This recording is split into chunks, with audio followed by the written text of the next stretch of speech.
যে প্রশ্নটা ছিল যে 30শে জুলাই, যে আমার বাংলাদেশ আমার স্বপ্ন, আমার ধ্যান ও ধারণা ও আমার আরাধনার ফল।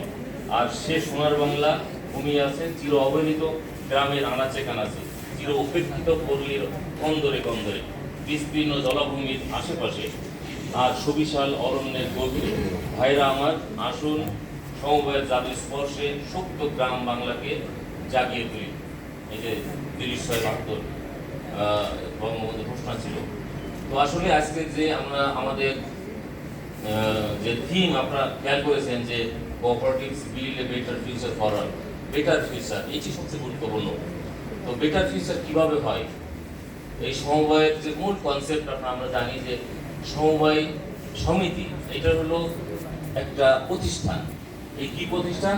অর্থনৈতিক প্রতিষ্ঠান। এর উদ্দেশ্য কি? উদ্দেশ্য হলো আর্থসামাজিক উন্নয়ন। আর তার কর্মকাণ্ড কি? অর্থনৈতিক কর্মকাণ্ড। এই তিনটা বৈশিষ্ট্য